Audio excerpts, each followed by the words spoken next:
الموند میں لکھا ہوا ہے کہ رسول اللہ کی قبر کو ہم اللہ کے عرش سے افضل مانتے ہیں، اور دفاع کرتے ہوئے کہتے ہیں نہیں رسول اللہ اشرف المخلوقات ہیں، تو نبی علیہ السلام تو اللہ کے عرش سے افضل ہوئے۔ ہم کہتے ہیں نا، یہ تو آپ نے بات نہیں لکھی، آپ نے کہا وہ حصہ زمین جو حضور سے ٹچ کیے ہوئے، نبی علیہ السلام کو آپ نے اللہ کے عرش سے افضل نہیں کہا۔ یہ کہیں تو ہم آپ کے ساتھ ہیں کہ رسول اللہ سب سے بہترین مخلوق ہیں۔ وہ کہتا نہیں وہ جو مٹی کا ہم نے اس لیے ذکر کیا کہ اس مٹی میں سے حضور پیدا ہوئے تھے۔ ہم کہتے ہیں نا، اس مٹی کے جس حصے سے حضور پیدا ہوئے تھے وہ حضور پیدا ہو گئے، اب جو باقی مٹی ہے وہ نہیں افضل ہو سکتی۔ اگر اس کو افضل مانیں گے تو ساتھ ابو بکر عمر کی قبریں ہیں وہ بھی افضل ہو جائیں گی۔ نہیں وہ ٹچ کیے ہوئے، تو ٹچ تو نہیں کی ہوئی، یہ بھی جھوٹ ہے۔ صحیح مسلم میں حدیث ہے کہ حضور کی قبر مبارک میں سرخ رنگ کی چادر بچھائی گئی، اس کے اوپر حضور کو دفنایا گیا۔ کہانی تو اڑا بھی جھوٹ نکلا ہے، حضور کو تو قبر انور ٹچ کر ہی نہیں رہی ہے، اس میں چادر ہے، تو اب کیا کریں، وہ چادر بھی افضل ہے۔ کوئی شے بھی صحیح سے نکل دی نہ دی۔ آؤ پورا ریاض الجنہ افضل ہے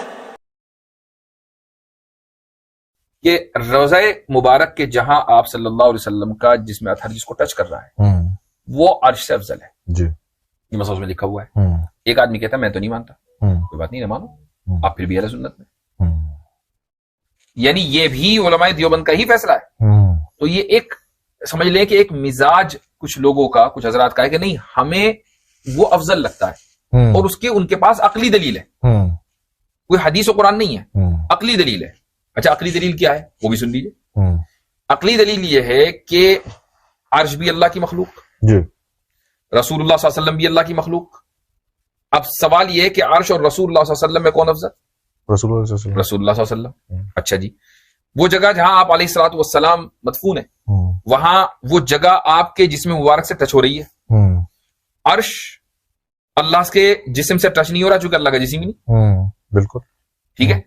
تو اب جب یہ دیکھا تو اس سے یہ نتیجہ نکالا کہ بھائی یہ جو جگہ ہے نا، چونکہ رسول اللہ کے جسم سے افضل ٹچ ہو رہی ہے اور رسول اللہ کا جسم مبارک عرش سے افضل ہے، تو یہ جگہ عرش سے افضل ہے۔ صحیح، ٹھیک ہے، صحیح، یہ اس کے کنیکشن کی وجہ سے، کنیکشن کنیکشن کی وجہ یہ سے، قرآن میں کہیں نہیں ہے، صحیح، حدیث میں آپ کہیں نہیں دیکھیں گے، ٹھیک ہے۔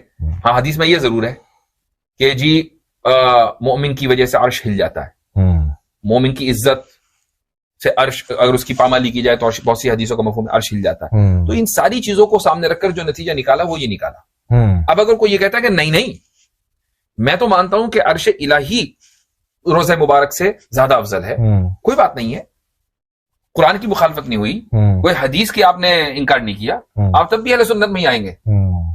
چھوٹے مرزا ہم نے قبر اطہر کو عرش الہی سے افضل قرار دے کر نہ تو کسی آیت کریمہ کی خلاف ورزی کی ہے اور نہ حدیث مبارکہ کی، کیونکہ اس سلسلے میں نہ تو قرآن کی کوئی آیت ہے اور نہ حدیث مبارکہ۔